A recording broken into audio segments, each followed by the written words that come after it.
What's up, you guys? Welcome back to my channel. My name is Danelle Hallan, and I am back with another true crime video. And before I get into today's case, I did want to let you guys know of a few updates on the last case that I did. The last case I covered was the disappearance of Michael Bryson in Oregon, and a lot of that information, as I said before I got into it, was questionable. It was really hard to confirm a lot of things, and thankfully Michael's mother was able to comment on my video and clear two things up that I wasn't quite sure about. And for whatever reason, I was not able to pin her comment.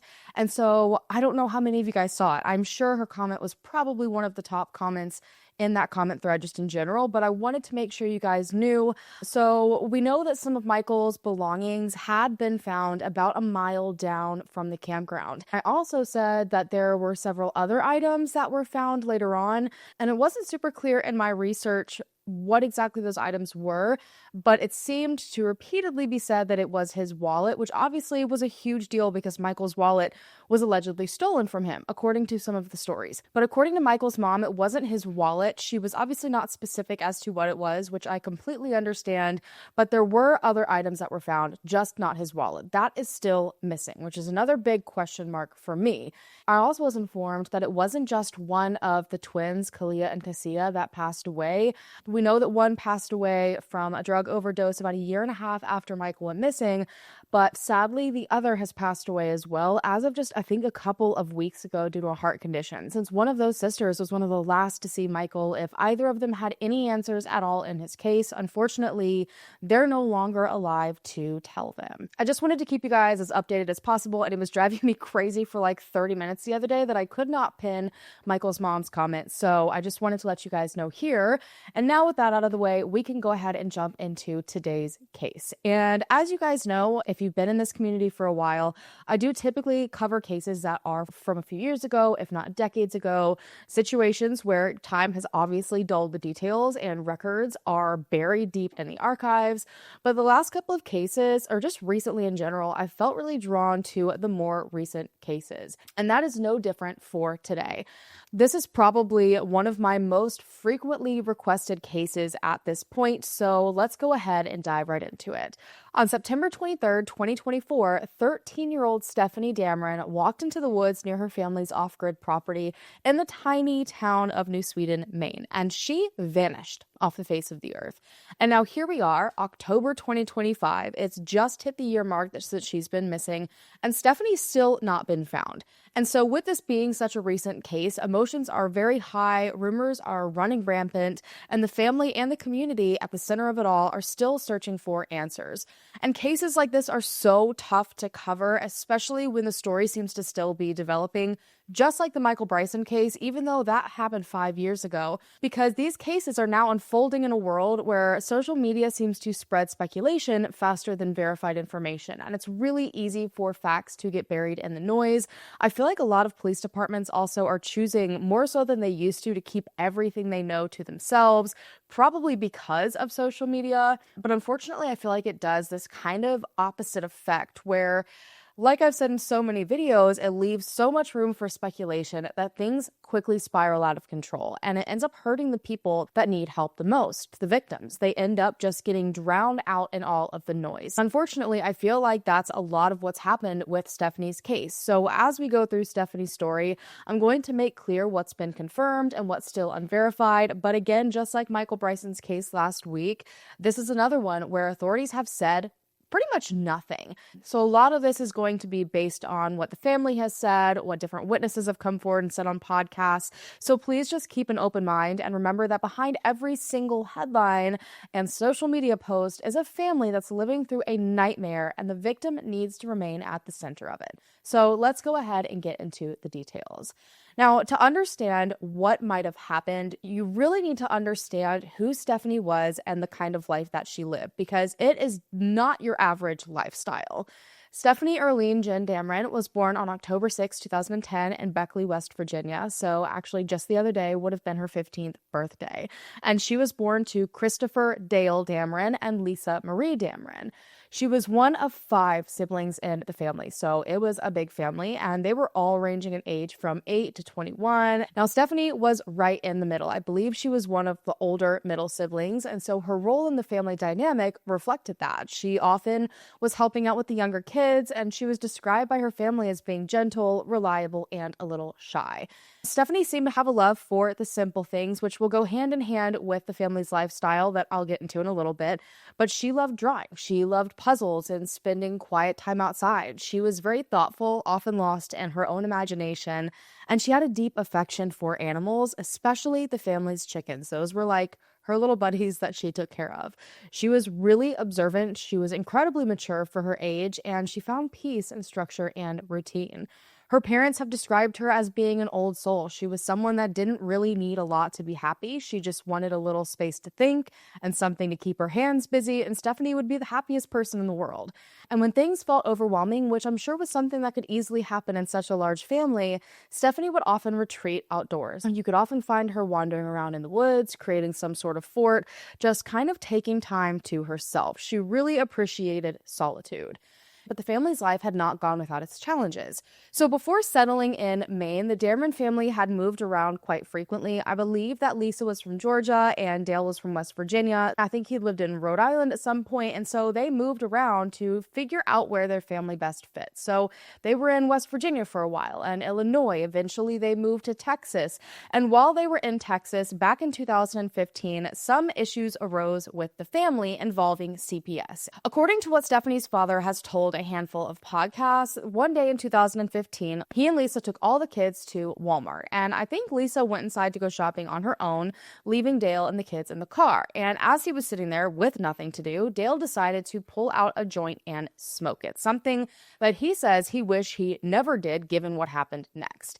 Law enforcement apparently was sitting in this parking lot, and they saw Dale smoking with his children in the car, and they didn't approach him right then and there for whatever reason, and instead waited until the family drove off. And according to Dale, they actually drove for quite some distance before they pulled into a McDonald's parking lot, and when they did that is when authorities descended, and they were confronted about what Dale had been doing, and both of them ended up being arrested and charged with child endangerment amongst a handful of things.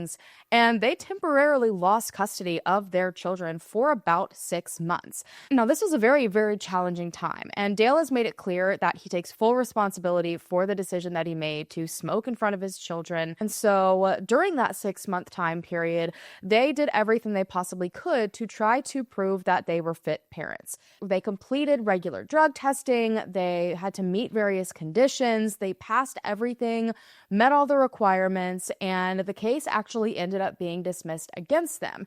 And so the Damrons got all of their children back. Now, I am unsure if there were any more incidents after this in Texas, or if there had even been incidents before this involving CPS in other states that they lived in.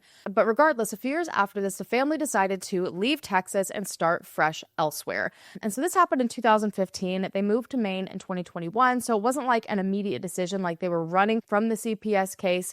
I guess Texas was just not working out for the family and the way they wanted to live, and so ultimately it led them toward the more private life that they later built in Maine.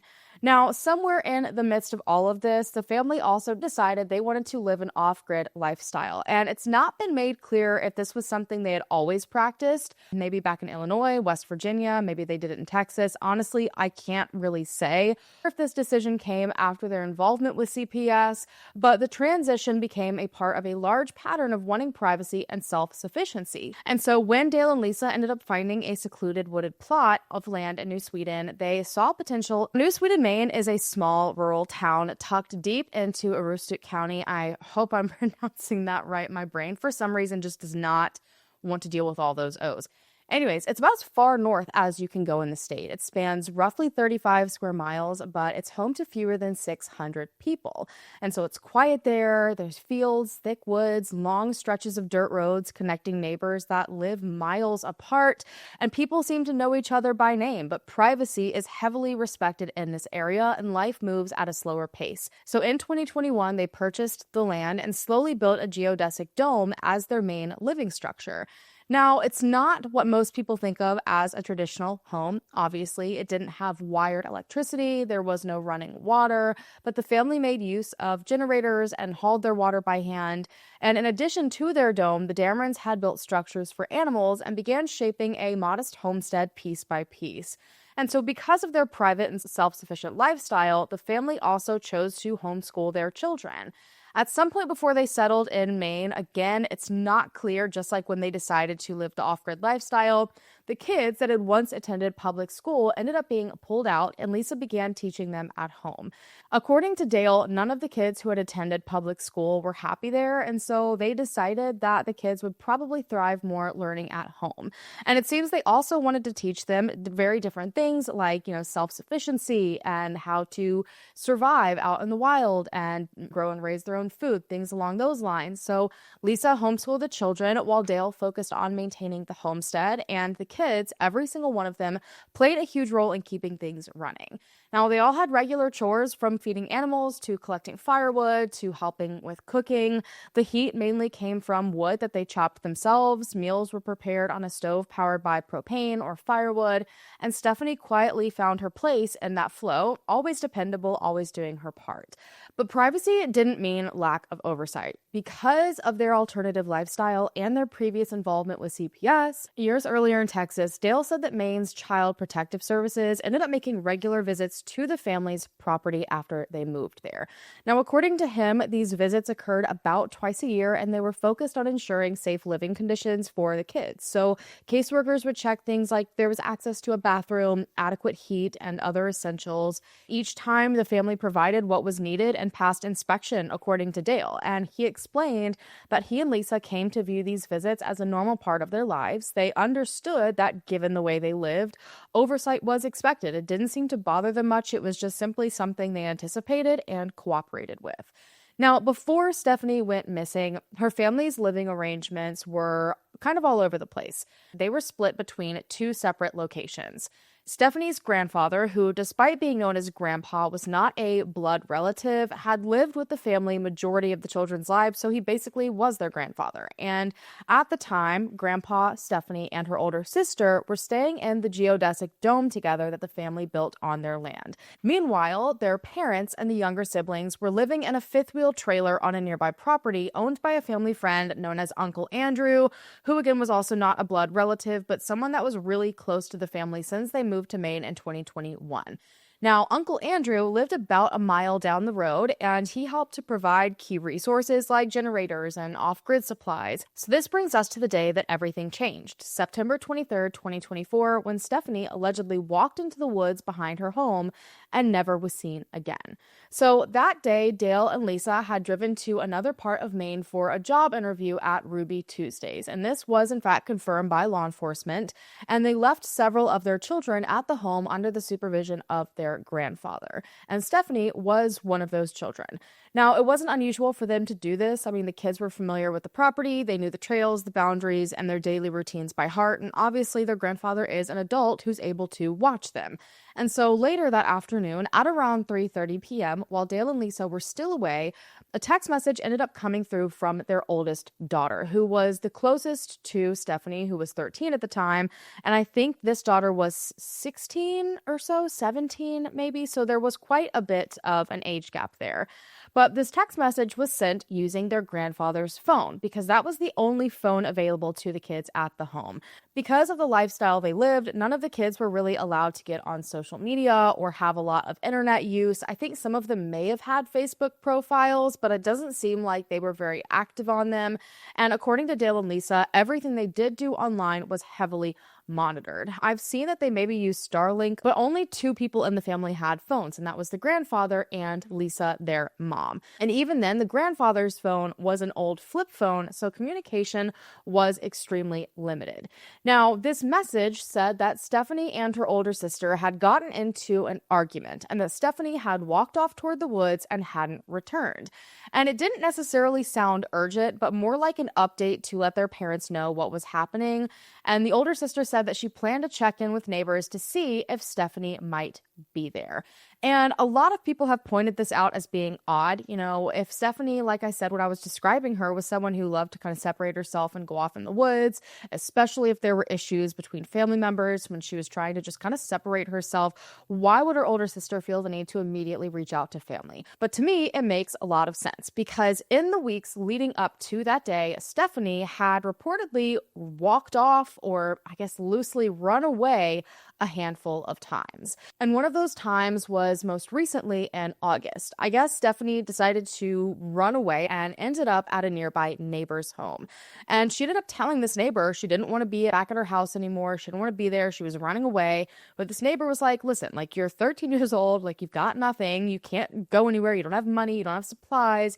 And so he ended up taking Stefanie back to the family's house. I think he dropped her off at the end of the driveway. And so because she had been walking off more frequently lately with intentions of possibly not coming back, it was something they had been keeping an eye on. So I'm assuming that's probably why Stefanie's older sister immediately reached out to her parents to say, hey, she might be doing one of her things again where she's trying to run away and won't come back. When Dale and Lisa returned home around 5:30 p.m. that evening, Stefanie still hadn't come back to the house. And so they immediately began searching through the property and surrounding areas, walking the trails, calling her name, and they claim that they even checked with neighbors, but there was no sign of Stefanie at all. And her family said at this point they still didn't want to panic right away. All of the children were raised to be very independent. They knew how to navigate the woods, they knew how to handle chores, they knew how to take care of themselves in an environment that most people would find really difficult. Her family also believed, as so many people still do, that you have to wait 24 hours before you can report someone as missing.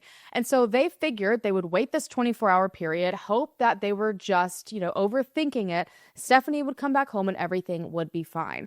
But when the sun came up the following day of September 24th, and Stefanie still hadn't returned, that hope very quickly faded. The temperature had dropped overnight, and the concern was rapidly turning to fear. So at around 11 a.m., Dale and Lisa called authorities to report Stefanie as missing. Now, officers arrived soon after and began their initial search around the Damron property, marking the set of what would become one of the largest missing person searches northern Maine had seen in years. Now, the Maine Warden Service joined local authorities and volunteers to, as quickly as they could, cover the heavily wooded property surrounding the Damron home. The terrain in this area is very dense, it's challenging, there's thick brush, uneven ground, long stretches of forest with minimal visibility. Despite these challenges, hundreds of searchers, dogs, and even aircraft became involved over the following days. Authorities focused on the immediate area. Cadaver dogs, canine tracking teams, and drones were all deployed, but no trace of Stefanie was ever found. It was legitimately like she walked into the woods and disappeared. Now, according to family members, scent dogs did pick up Stefanie's trail leading to the end of the driveway before it suddenly stopped, which could absolutely say a lot and usually is indicative that someone got picked up. However, law enforcement has not publicly confirmed that detail. Now, what I will say is that several family members claimed it took days for tracking dogs to even get out there. There had been rain, so there's no telling if maybe some of that washed any of the scent away or made the dog confused. But regardless, that was a pretty interesting detail and pretty much the only thing it seems authorities were able to figure out in that time period. Now, as the hours turned into search efforts extended beyond the property lines, neighbors allowed search teams to comb their land and volunteers traveled from other towns to help. Every creek, trail, and clearing were checked multiple times, but nothing definitive surfaced. And by September 27th, just 4 days after Stefanie was last seen, the FBI decided to become involved. They sent in their Child Abduction Rapid Deployment Team, which is also known as CARD, to help Maine State Police and local authorities with the investigation. And at this point, it seems they were really operating under a broad range of possibilities, that Stefanie may have walked off voluntarily and become disoriented in the woods, or potentially she walked off voluntarily and ended up lured or abducted, which is probably why they brought the CARD team in. They continued to canvass nearby homes. They were asking neighbors and businesses in the area for surveillance footage, and they began pursuing any leads that could explain how a 13-year-old girl disappeared so quickly from the middle of nowhere without a trace. Agents and state police interviewed everyone closest to Stefanie, which honestly was not a lot of people. It was basically her family members. She had no friends, and the neighbors that were in her life. The Damron family really kept to themselves. They weren't even really close to their own extended family. I believe there was just one family member that lived in Illinois that they were close to, but other than that, it was just them. And this is all authorities had to work with to map out a detailed timeline, at least as detailed as they could get, of the 24 hours surrounding her disappearance. Now, despite the extensive effort, officials released very few details publicly. Investigators stated pretty early on that there was no evidence suggesting foul play, but they weren't ruling anything out, which gave no one any answers or any direction they believed authorities were going in. And so the lack of information very quickly fueled speculation online, where people began forming their own theories about what happened. And honestly, I feel like it turned pretty nasty pretty quickly, and law enforcement even had to come out and caution the public to avoid spreading rumors and spreading unverified claims, because that could hinder the ongoing investigation and hurt people that are involved in the case. Now, family members continued to cooperate with the police and the FBI. Dale and Lisa both participated in interviews. I have seen they also possibly agreed to polygraph testing. However, I cannot confirm that. I've not seen authorities state that anywhere, nor have I seen any information on the results. But I think the fact that none of the other children were taken from the home kind of speaks in and of itself, especially if CPS had been involved before. You would kind of hope that if there was anything that authorities felt off, they would immediately take the children. But officials confirmed that the family had been cooperative from the start, and there was no reason so far to suspect they had anything to do with what happened to Stefanie. By the first week of October, search teams had covered more than 4,500 acres of difficult terrain. They had divers checking nearby ponds and streams. The case remained open and active and without a single confirmed lead. Investigators said that they were exploring every single possibility still, but each theory raised new questions and offered no more answers. And so from this point forward, the search continued, but the uncertainty surrounding what exactly happened to Stefanie only grew deeper. By late October 2024, Maine State Police ended up organizing a large public search near the Damron home. Dozens of volunteers joined, family, neighbors, professional rescue teams, all combed through the dense woods, but still nothing was being found. And I feel like this just really goes to show just how dedicated people were to finding Stefanie and not giving up on her, because they just continued to search these same places over and over and over again, hoping there was maybe something they just missed that could give them answers. And not long after this October search, Stefanie's parents, Dale and Lisa, ended up speaking publicly for the first time. Now, Dale appeared on Patrol Missing, featured interviews with him as well as a family friend and a couple of different community volunteers. And these appearances marked a turning point in public attention, and it helped to keep Stefanie's story alive. But it also did something else. It began to highlight theories that the family had and some inconsistencies throughout the case. Because at this point, authorities weren't releasing anything. I mean, there wasn't even that much known about Stefanie, the lifestyle they lived.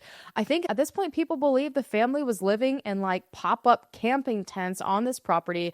No one had any clue that there was like an OSB solid frame geodesic dome there they were living in. I mean, people were having to fill in the blanks about who Stefanie was, who her family was, what her family thought, how she even lived. I mean, even the most basic of details hadn't really been known. Now, from the very beginning, Stefanie's parents said that they believed that she did in fact walk off voluntarily, at least at first. Again, this wasn't the first time that she had done something like this, and her parents tried to make it very clear that there was nothing abnormal at all about Stefanie walking into the woods. That happened several times a day. Like, it was very normal for all the children to grab a sheet and some snacks and go make a fort in the wood for hours at a time. Like, the way that they lived was very different. It reminds me a lot of how I grew up, where my parents just kind of shoved me out the back door. They're like, have fun today, go explore. And I was like miles deep in the woods by myself with my siblings and friends. And so this is the exact kind of situation that Stefanie was growing up in. And so aside from the few times that Stefanie had wandered off and claimed to have been running away, there was nothing really at all that made her family feel there was anything wrong at first. And they even said that the time Stefanie, quote unquote, ran away, They more so felt like this was just like typical fresh teen, like angsty behavior. I mean, she was 13 years old. She was trying to assert her independence and all of that. And so they never actually thought that was something she would do. But for her to walk off and not come back, combined with things that her family ended up discovering after her disappearance, led them to talk about one theory in specific that they were really clinging to. And at this point, I don't think anyone knew anything about this information. Stefanie's father told these podcasts that there was growing concern at this point that Stefanie may have been talking to someone online. And you're probably wondering, how is that even possible? I'm sure authorities got to this situation and they were like, okay, well, this should be fairly easy to figure out. If someone abducted her, the abduction would have to be like a circumstantial situation of someone driving by at the perfect time. She's at the end of the driveway. But when her family was digging in, they found that that possibly wasn't the case. Now, we all know that Stefanie didn't have her own personal phone. There were only 2 phones on that entire off-grid property. But during these interviews, Stefanie's family explained that they found out Stefanie and her older sister had been doing some things that no one had any idea about. Now, they were living in that geodesic dome with their grandfather, who at the time was on some pretty strong medications that made him sleep very deeply. And so according to Stefanie's family, the girls took advantage of this and would go and take his flip phone late at night. And at the time, no one even realized the phone could connect to the internet, so no one really thought to check into it regularly or see if the children were using it or make sure it was out of their hands. But apparently, it absolutely could connect to the internet. Now, according to her family, they ended up discovering that Stefanie and her sister had not just been using this device late at night to hop on the internet. More specifically, according to Stefanie's family, the girls had been using that phone to access dating platforms. Now, it doesn't seem anyone in her family could 100% confirm the dating website that she had been on, but the way they described it, it was a peach-colored website with the letter P, which pretty perfectly matches up with plenty of fish. And so her parents said that they believe the girls were on this website exchanging phone numbers with people because not only did they find evidence that this website had been used and the grandfather wasn't using it, but they also saw that there were several phone calls between that cell phone at the times the girls had it and several other numbers that were traced to other countries. I mean, Canada, somewhere over in Europe, all over the place. And a few calls had come in or gone out of that phone in the days leading up to Stefanie's disappearance, if not possibly the day that she disappeared. Now, according to Stefanie's family, this phone was turned over to the authorities for forensic analysis. They so strongly felt that Stefanie had been talking to someone on this phone that lured her out and potentially abducted her. But the family claimed that the FBI told them that the software on the phone was so outdated and the device had such limited memory that nothing of value at all could be extracted. And so all they really had were those last few numbers that Stefanie had contacted in those last few days. But they said when they called every single one of those numbers, they had all been disconnected, which led them to believe someone was using a burner phone for nefarious reasons, lured her out, and did not want to be traced. And unfortunately, this is something that happens all the time. Predators that are on these different dating websites or on social media or on these gaming platforms, they're going to specifically look for children that are very naive to certain things. And unfortunately, while that lifestyle is usually utilized under the hope to protect children, it can leave them very unprepared for people with these bad intentions. And unfortunately, Stefanie very easily could have fallen into a groomer's trap. Now, I have no clue at all if anyone tried to find the accounts that the girls were potentially using. I don't know if Stefanie's sister ever admitted to being part of this. Most of this information is coming from Stefanie's family alone and has never been spoken about by police. Law enforcement has never publicly confirmed this theory or commented at all on the phone's data or even if they took this phone. But the Damrons continue to believe that it is one of the most likely possibilities behind Stefanie's disappearance. And they had several other reasons that they believe this is a possibility, that Stefanie was lured out and taken by someone. Stefanie's father, Dale, has said that they never ever received a solid explanation from Stefanie's older sister about the argument the two of them had that day Stefanie vanished. Dale said openly to several podcasts that the details seemed to shift or remain vague, and this lack of clarity from Stefanie's sister just deepened the suspicions even more. The closest Dale said he could get to any sort of answers from Stefanie's older sister about that argument that day was along the lines of Stefanie was or wasn't doing something that her older sister did or did not want her to do, and that's what caused the argument, because Stefanie's sister ended up getting very upset, said something mean that hurt Stefanie's feelings, and so Stefanie walked off. And not only did Stefanie's sister see her walk off, but so did the grandfather. And she gave no explanation, according to the two of them, about where she was going and that she wasn't coming back. She just kind of walked off into the woods, the typical thing that they expected, and that was it. Now, some have speculated because of this that maybe the argument centered around those secret activities online. Maybe that's why the older sister doesn't want to tell anyone what they actually argued about. Was there a plan for the girls to meet someone together? Did Stefanie have a conversation that her sister discovered and disapproved of? Honestly, no one knows, but in such a close-knit family, it was really difficult for them to understand why one of their own children couldn't provide a consistent account of that final interaction. Stefanie's older sister and grandfather also reported hearing what sounded like a motorized vehicle around the time Stefanie walked off, and they weren't sure what type of vehicle it was, possibly a car, an ATV, or a motorcycle, but I guess the noise stood out to them and the quiet remote surroundings. And given the layout of the property, this detail raised more questions about a possible abduction, or at least her leaving with someone else. The family had a really long driveway, reported to be somewhere between like a quarter to a half mile in length, and it kind of came up from the road and then hooked around the house.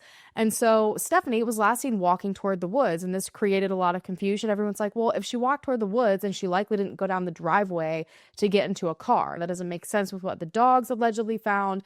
But according to her dad, because that driveway hooked around, if you entered a section of the woods just beyond the home, it served as a shortcut to get to the straightaway of the driveway. So instead of having to walk around that entire big curve, she could have just walked right through the woods, ended up going down the driveway. And so all this information was coming out and definitely raised a lot of questions. But also these interviews kind of led public speculation around the Damron family. Specifically, a lot of people started to question Dale's demeanor during interviews. He seemed very defensive. However, there were a lot of rumors going around in the background, so it could have just been in response to that. A lot of people were saying a lot of things about the Damron family, about not just their way of life, but potentially saying they had something to do with Stefanie's disappearance. They seemed like a family that wanted to stay out of the limelight. And so I'm sure it was very, very challenging to all of a sudden be thrust into it and feel the need to come onto a public podcast to defend yourself and get information out there. And so that could have everything to do with it. But there definitely were some inconsistencies that stuck out. Some viewers and neighbors have pointed out that during one podcast, Dale said that they immediately began searching for Stefanie the night that she walked away, and they knocked on all the neighbors' doors to see if anyone had seen her. But another neighbor that was interviewed on the same podcast, who lived just yards away from the family home on his own property, claimed that no one came to his home that night. In fact, he said that he didn't even know Stefanie was missing until law enforcement were in and out of the area the following day. He also stated that he spoke to several other neighbors, all of whom reported the same thing, that they had no clue. No one had shown up to their home from the Damron family trying to find Stefanie. Now, unfortunately, this kicked off a whole lot of mistrust and speculation online that really centered around the family, and so it only ended up making all these rumors that much worse. Now, as winter approached, physical searches became more difficult, but the public awareness did continue to grow. And on December 2nd, 2024, Maine State Police and the FBI held a joint press conference reaffirming the case was still active. But they still didn't really give too many details at all. But it did seem that they were trying hard to dispel the rumors in regard to the Damron family. An FBI special agent who worked alongside the case publicly stated, quote, "I've spent a lot of time with Stefanie's family. I can tell you they are traumatized. This is something no parent should have to go through." Today, we are renewing our call for the public's assistance, and we are here to announce that the FBI is offering a significant reward of up to $15,000 for information leading to her safe return or the arrest and prosecution of anyone involved in her disappearance. The FBI hopes this reward will incentivize anyone with information about Stefanie's whereabouts to come forward. Any detail, no matter how small, could be helpful. So at this point, everything is still on the table for us. From her simply being missing to run away to the worst situation, because we don't have any concrete leads or tips that have led us basically in one direction or the other. So we don't want to leave anything on the table and not take something serious. So, but at this point, there's nothing that leads us in one specific direction. Now, just a few weeks later, on December 21st, which was 90 days after Stefanie's disappearance, the community gathered for a candlelight vigil. Hundreds of people stood together in the freezing cold, their candles flickering in the dark, a sign that Stefanie had not been forgotten. Honestly, the way that this community came together to make sure she was found and not forgotten is nothing short of incredible. By January 2025, a volunteer group called Friends of Stefanie formed to help organize search efforts and coordinate access to private land. Because with this harsh northern winter, when no one could have boots on the ground, they at least wanted to plan for the spring, go ahead and get permission to search specific places, kind of theorize, map things out. And so that's what these volunteers were busy doing, along with spreading flyers and trying to raise public awareness. In February, Stefanie's story reached even a step further because it was featured on Crime Stories with Nancy Grace. And shortly after this, a second Locating the Lost episode was released in March that really helped to kind of focus on the emotional toll on Stefanie's family and community, and hopefully bring forward a little bit more explanation surrounding her disappearance. Then in May, when the snow finally melted, search teams mobilized again. They had updated mapping models to help guide volunteers and law enforcement as they revisited previously inaccessible areas. There were frozen ponds and swamps, more dense brush, and overgrown logging roads. They brought in sonar at this point, boats, new equipment. Several of the volunteer searchers were out in kayaks and going places that honestly were probably a little bit dangerous to go, all for the sake of trying to find any answers at all. But still, nothing seemed to be found. The search was grueling, and I feel like I cannot state that enough because Aroostook County's terrain made even reaching just the staging areas a huge challenge. There are so many unpaved roads, spotty cell service, things thaw out, and then it becomes an absolute muddy mess for a really long time. There were also limited gas stations, so legitimately every single step was difficult. And I think that just speaks even more to all the people, including law enforcement and volunteers, that kept on showing up for Stefanie. Local businesses donated supplies, volunteers continued trudging through the woods, pulling sleds of gear and scanning every single inch they could. And so many of them, I'm sure, returned home freezing cold, sore, probably scratched up and empty-handed, but they kept on coming back. Even as months went by, tips and leads did continue to trickle in. Some were vague, others seemed promising. But as time went on, those leads obviously are going to become harder and harder to validate. And one of the biggest worries and hurdles from the beginning of this case was location. The Damron family lived just outside of a small town called Caribou, and it's a hop, skip, jump away from the Canadian border. And so this proximity added another layer of complexity to an already difficult case that they seemed to have no answers to. So early on, Maine authorities contacted border officials and alerts were placed in both U.S. and Canadian databases because of the possibility that Stefanie could have ended up crossing the Canadian border. Now, according to Stefanie's family, she was more than capable of navigating vast distances. Dale said that she could build shelter, find food, traverse rugged terrain. So for him, he was never really worried if she would be okay wandering out in the wilderness. He really felt that she would be. He was more concerned that someone with bad intentions picked her up along the way. The family's property, while it is a ton of acreage, is sandwiched between two main roads. And so even though it sounds and really is in the middle of nowhere, Stefanie would have reportedly never been more than like half a mile away from one of those roads at any given time walking around her property. So even if she didn't go down her driveway, she could have made it to one of the two main roads in the town and been picked up, and from there potentially headed to the Canadian border or who knows where. Like at this point, I feel like there were so many searches close to home under this assumption she walked off and like possibly succumbed to the elements, but so many people strongly believe she could have made it so much farther.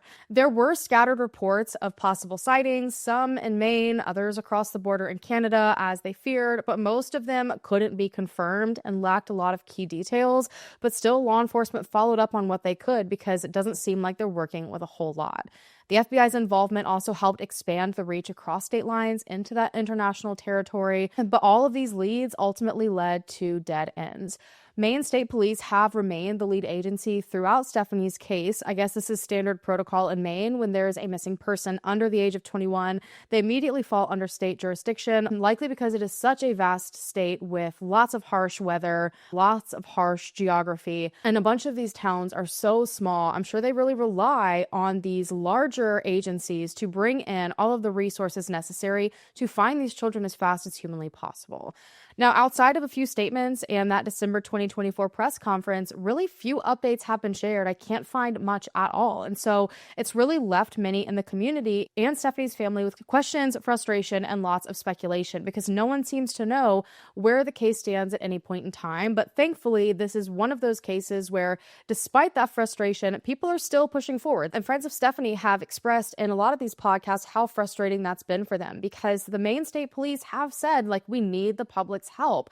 And so all of these people are here to help, but the state police won't say how they need the help. And so everyone's just trying to guess and do the best they can, hoping that they're doing the right thing. Seems odd to organize, weekend-long public searches with volunteers that drove from all over the state and not an ounce of recognition from authorities for the position that we're all putting ourselves in because they're not updating. If authorities had come out and said, we do not feel it's necessary for volunteers to be searching in the area of New Sweden, we wouldn't be. Right? Yeah. And if they had come out and said, we feel that Stefanie has potentially left, or we have evidence to believe that Stefanie has left the town of New Sweden, we wouldn't be there. And so just one sentence would make a big difference. Yeah, one update from the authorities would change everything we're doing as volunteers. And I'm hoping that the right sentence from authorities would change the perspective of the community. The community should feel responsible for keeping her face out there, especially if you're going to cast judgment on the resources that her family has.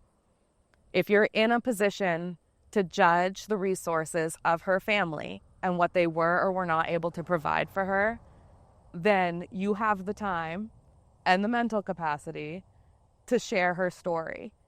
Now, from the very beginning of Stefanie's disappearance, the internet has shaped a lot of the public's response. Social media has played a huge part. There are several social media groups, several different forums, threads, and some are by locals hoping to help, and others are by strangers simply drawn to the mystery. And these spaces have served as huge, valuable hubs for sharing information, organizing searches, but unfortunately, a lot of them have also been breeding grounds for speculation and misinformation. Comment sections began to fill with theories. There were a lot of people that scrutinized Dale and Lisa's interviews, reading into their body language and facial expressions. Other people picked apart timelines or Facebook posts and, jumped to conclusions without full context. And so eventually, entire narratives kind of began to take shape online. Some clearly rooted in genuine concern, but others like entirely speculative or false. There were some online commenters that expressed frustration with law enforcement. A few began to even speculate there was potential misconduct or cover-up due to the lack of transparency. I've looked into a handful of cases in Maine, and I honestly just think it's a Maine thing. They don't seem to really give out much information about most of their cases. The Damrons also found themselves under intense scrutiny, not just the way they spoke on these podcasts or what their body language was, but also their lifestyle, people questioning their parenting choices and motives and CPS involvement. And again, there's not much public information about these things online. So instead, people have just kind of filled in a lot of the gaps on their own and ran with it as if it's fact. And that is never the right way to handle these situations.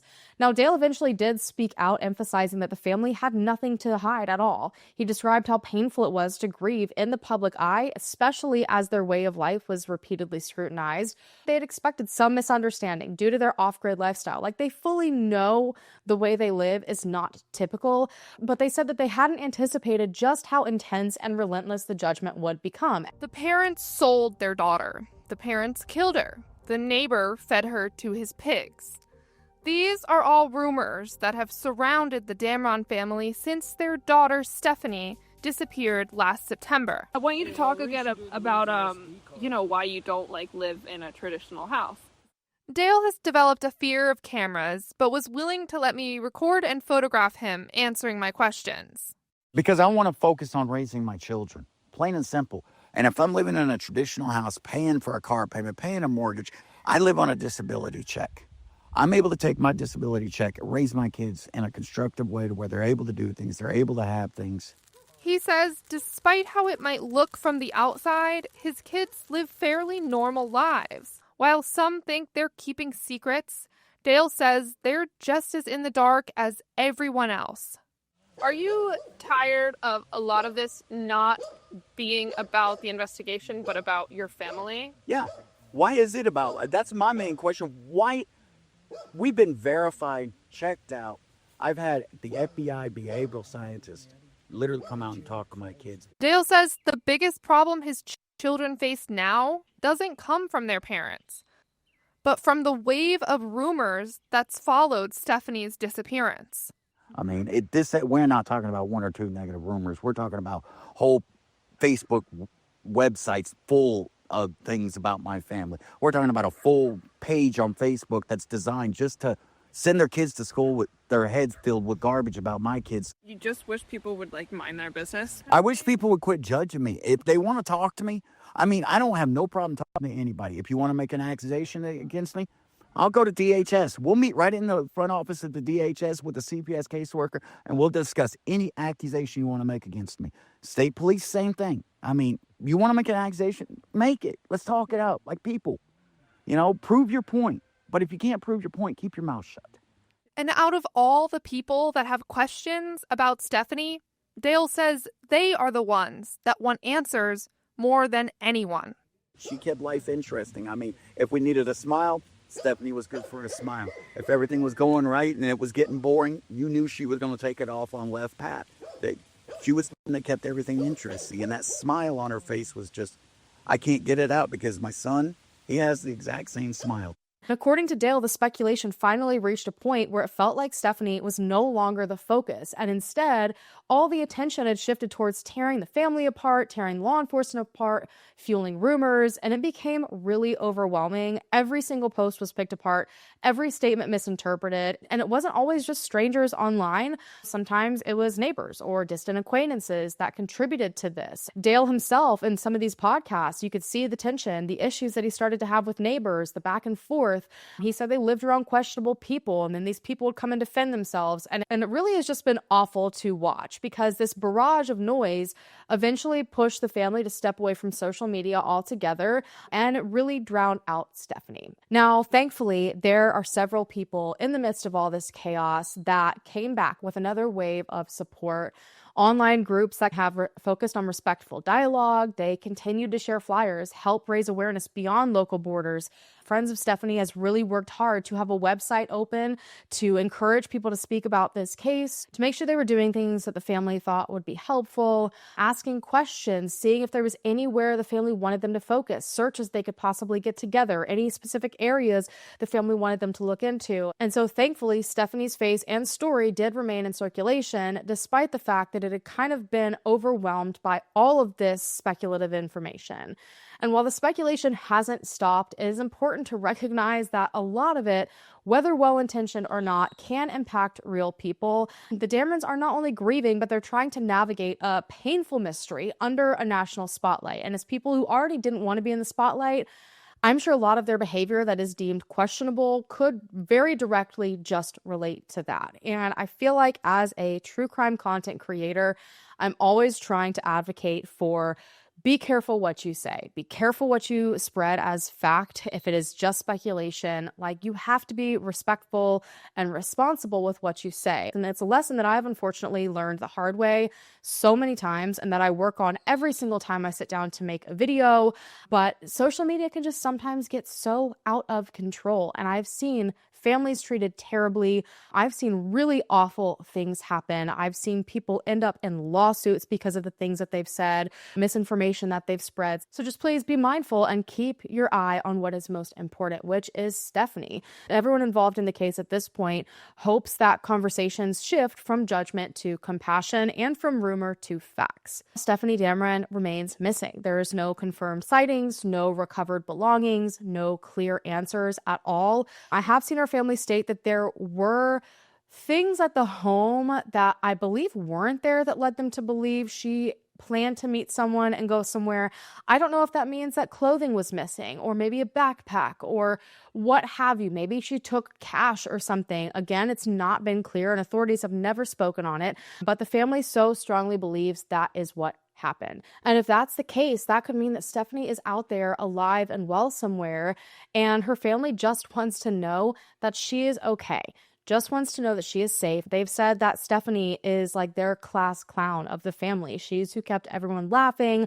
When you live that kind of lifestyle, every single person plays such an important part, not just physically by what they can do to help a homestead, but everyone's personality brings something special to the table. And Stefanie missing has thrown off the family dynamic, and every single one of them is having to learn how to deal with that. And we're talking about children here. All those kids are probably missing their sister, and I can't imagine what it's like having to tell them that you don't know what happened or if she'll ever come home. So if you know anything at all, no matter how small it may seem, please contact the Maine State Police Major Crimes Unit. I will have all the information you need down below to get information into the right hands. I believe you can also reach out to the Aroostook County Sheriff's Office or submit a tip directly to the FBI. It has been just over a year. Stefanie would have just celebrated her 15th birthday. So if you have a piece of this puzzle that you're holding on to, or even a feeling that you've pushed aside, please, now is the time to speak up. This case can absolutely still be solved. And I do genuinely believe there's such a chance that Stefanie is still somewhere out there and just needs to be found. So please share her story. Keep talking about her. The more you keep her name alive, the closer we may be to bringing her home.